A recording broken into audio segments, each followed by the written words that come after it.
Today's chapter 10 of Tao Te Ching, Potential of the Tao.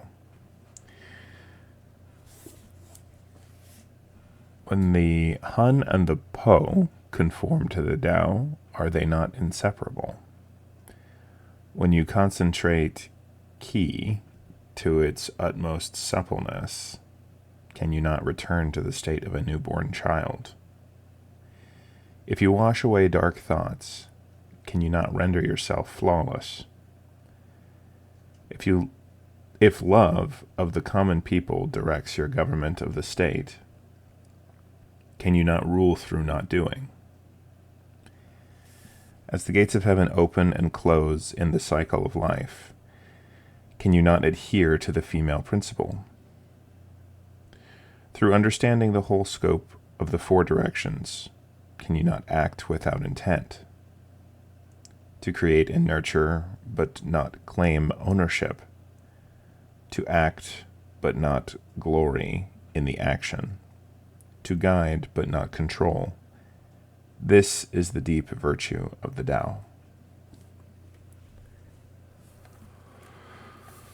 Okay, so we have footnotes here. At around the time the Tao Te Ching was traditionally being written, a new development in belief about the human soul and the afterlife was developing. Before that time, humans were believed only to have one soul, essentially the Po. But with the development of Taoist concepts of the duality of yin and yang, came the idea of two types of soul, the Po, which is yin, and Han, which is yang. The Han is the ethereal, spiritual soul which ascends to the heavens after death, and the Po is the corporeal, substantive, wow, can't speak, substantive soul, which remains on earth in the parallel afterlife the deceased now inhabits. Qi is the life force that permeates all of creation. In humans, it is drawn in from the air through the top of the head, and from the ground through the feet. It circulates through the body, sustaining life, health, and energy. Regulating its smooth flow along the body's meridians is the basis of acupuncture, and this, along with keeping the complementing energies of yin and yang in balance, are the fundamentals of traditional Chinese medicine. All of the important ancient philosophers, Confucius, Zhangguzi, I'm not sure if I'm saying that right, Lao Tzu, Mozi, and others make reference to the importance of Qi. Okay. So, when the Han and the Po conform to the Tao, are they not inseparable? So essentially, when yin and yang and the two parts of your soul conform to the Tao, they act as one. When you concentrate Qi to its utmost suppleness, can you not return to the state of a newborn child? So, concentrating your life, health, and energy, you can essentially extend your life indefinitely. That's what it sounds like to me. If you wash away dark thoughts, can you not render yourself flawless?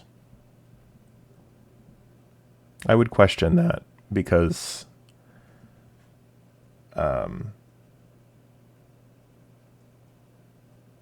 the yin and yang,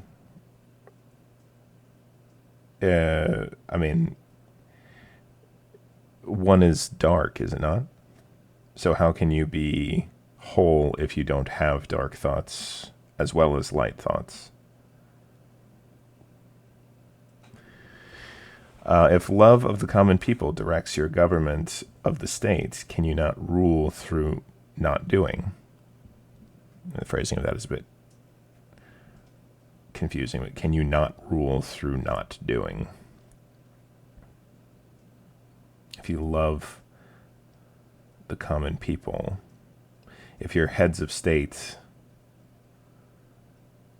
are actually doing what they do because they love the people and not just themselves. I could see that. I don't know who that would be, but I could see that. As the gates of heaven open and close in the cycle of life, can you not adhere to the female principle? Now, this is interesting because I've also been reading the Red Book by Jung, and the female principle is I believe it's the anima, and that isn't the female principle the dark principle of yin?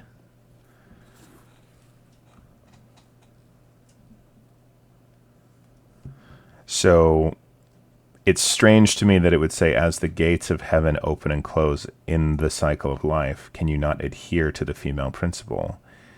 I'm not sure in this context what they mean by that, because heaven would be, you would imagine it would be something that's either good or requires incorporation of the shadow self, the anima, in other words, the female principle, the yin,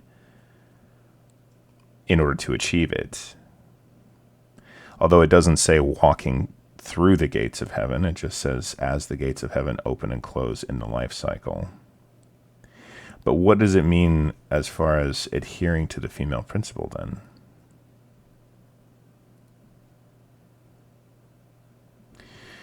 Through understanding the whole scope of the four directions, which I still feel like I'm not fully understanding, can you not act without intent?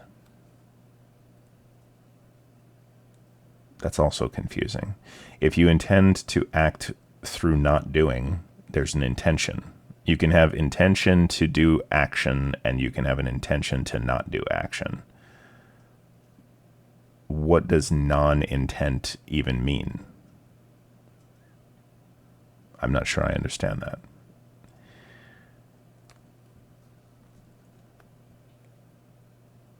Because if you choose to do something, you intended to do it. And if you choose not to do something, you intended to stay in your lane and not interfere. They're both choices, and choices imply intent. To create and nurture, but not claim ownership. So this goes back to one of the previous chapters. I'm trying to remember which one it was now. I think it might have been to not claim ownership. Is that...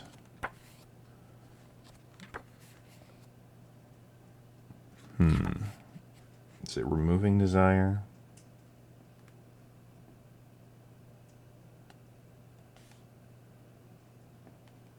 No. Is it not doing? Let's see.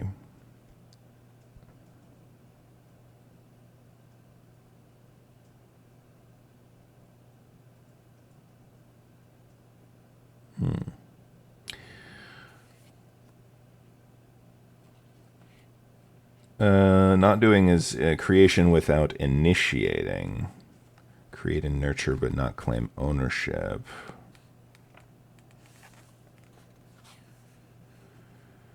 Let's see.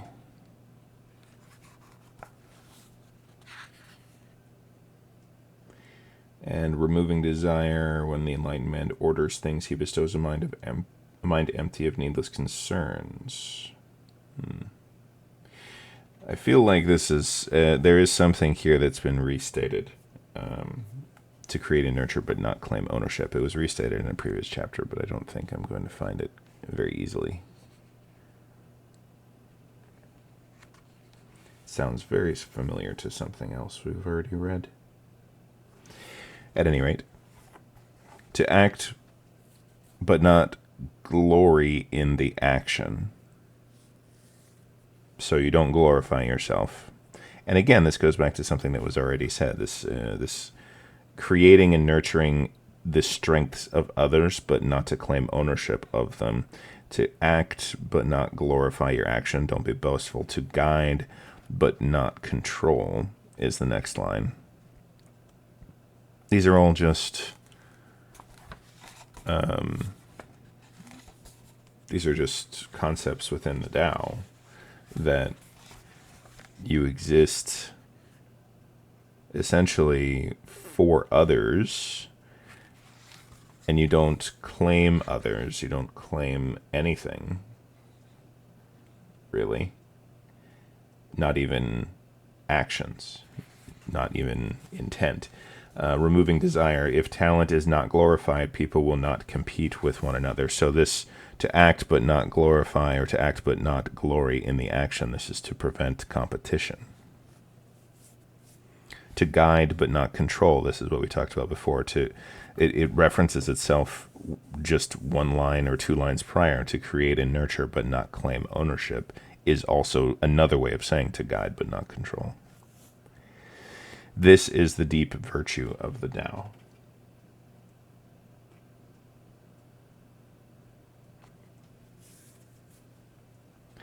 All right. Let's take a look at the image, which has a footnote here. Nu Gua.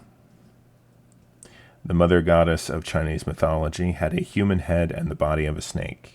She was the creator of humankind and matchmaker credited with inventing the idea of marriage. Interesting. I mean, not to get too religious or anything, but I feel like biblical inspiration here is obvious. The mother goddess of Chinese mythology had a human head and the body of a snake. So the story of Genesis would just separate these two entities. There would be a snake and there would be a female. And I mean, the rest of it just kind of interprets itself or asserts itself from there, I should say. Credited with inventing the idea of marriage.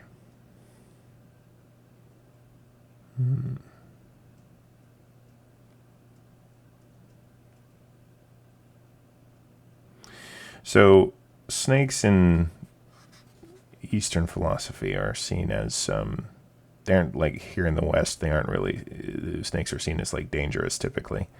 The snakes in Eastern philosophy are often seen as symbols of rebirth. And the feminine is also seen as fertility. So it's almost it's a double layered message. She represents birth and rebirth simultaneously. So she represents birth twice. So her symbolism is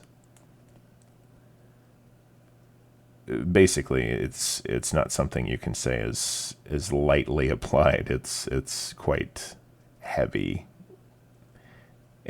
You're not supposed to mistake her meaning for really anything else.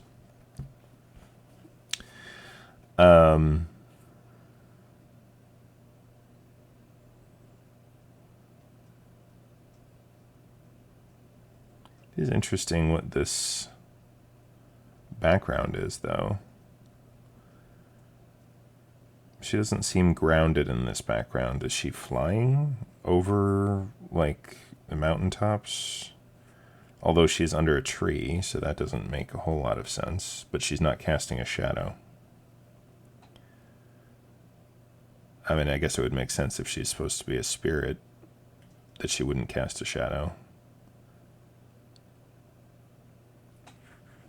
But it's just, the perspective is a little strange to me. She looks like she's both floating and under a tree at the same time.